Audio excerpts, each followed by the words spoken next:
Nicholas Mavoli floated on his back in the crystal-clear waters of Long Island, Bahamas, his breathing audible as he tried to stay calm.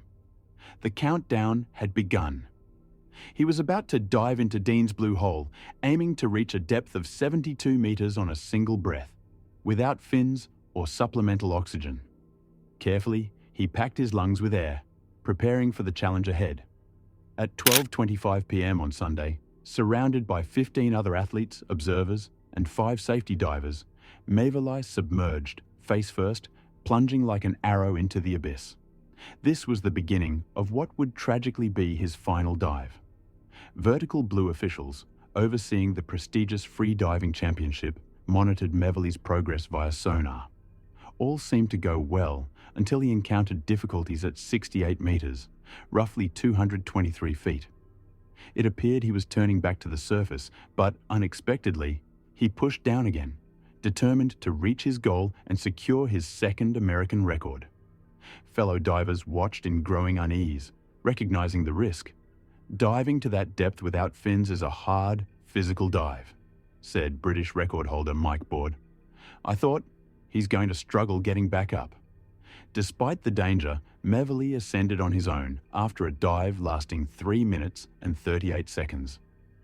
But what followed was a scene of horror.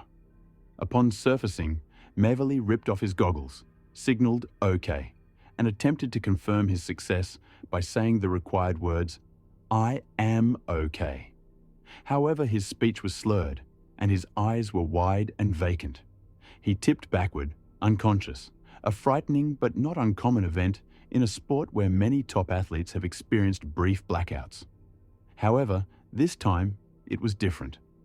5 safety divers, including an Australian paramedic, swiftly pulled Mavoli onto a nearby platform where event physician Dr. Barbara Jeschke worked to revive him.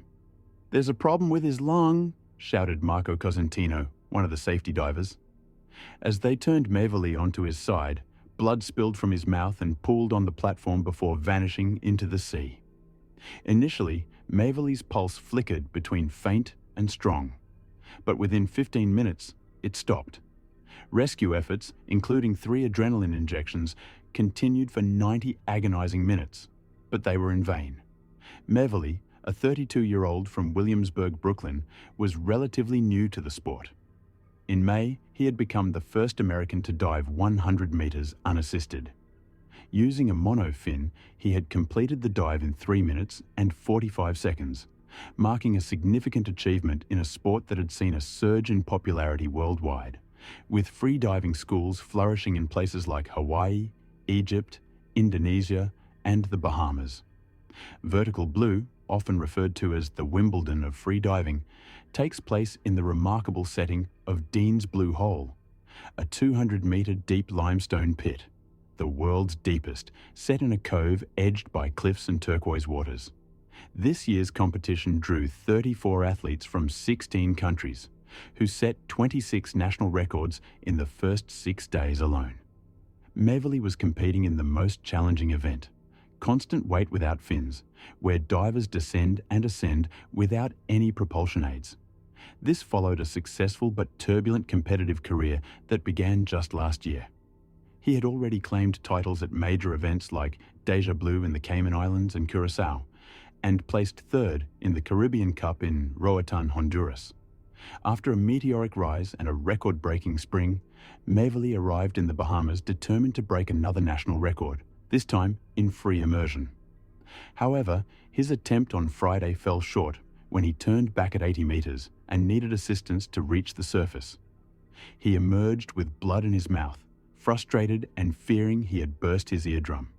Despite spending $34,000 that year to compete around the world, Mavoli's hopes were renewed when Dr. Jeschke determined he had not ruptured his ear.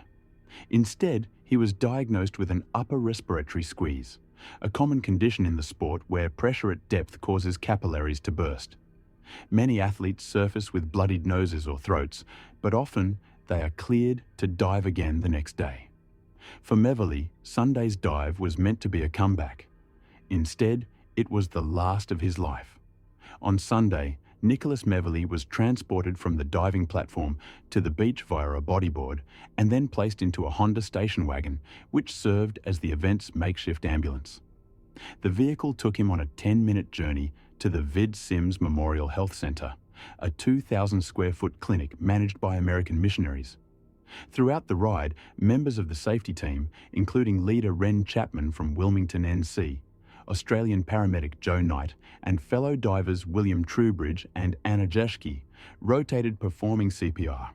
Upon arrival at the clinic, they were joined by a local doctor. Meverley suffered from pulmonary edema, and approximately 800 cubic centimeters of fluid were extracted from his lungs. At 1:44 p.m., he was pronounced dead. According to the International Association for the Development of Apnea, AIDA, the sport's governing body, Meverley became the first athlete to die during an international competition in its 21-year history. Shortly after Meverley arrived at the clinic, word spread quickly among the athletes and their families, drawing many to gather outside in quiet support. This tight-knit community, bonded by shared experiences in both triumph and adversity, was known for its closeness. Now, in the shadow of tragedy, that bond felt even more palpable. They assembled on a small patch of grass beneath a young jacaranda tree, its vibrant purple blooms a stark contrast to the somber mood. From their vantage point, the churning, turbulent sea where the competition had taken place was visible in the distance, a reminder of both the beauty and the peril of the sport they all loved. Chapman, who had shared a deep bond with Meverley over the past 3 years, training side by side, sailing across vast oceans and traveling the world together in pursuit of their shared passion, eventually emerged from the clinic. His face was etched with grief, the weight of the moment clearly visible in his eyes. Board, another athlete, reflected on Meverley's critical decision during the dive at 68 meters. "It's an extreme sport," he said. "We all make split-second decisions, and sometimes we face the consequences." But his determination and will to win made him an exceptional free diver. However, Meverley's competitive spirit was not the only thing remembered that day. Around 3:30 p.m., as most competitors had returned to their rental homes, a group of Japanese divers arrived, carrying flowers to pay their respects. They asked to see Meverley. 10 of his friends and fellow divers visited his remains, which were wrapped in a pristine white sheet, his hands resting in prayer. One by one, they whispered to him, placed white blossoms on his heart, and wept quietly in each other's arms. Within 2 hours, Meverley's body was on a plane to Nassau, where an autopsy awaited.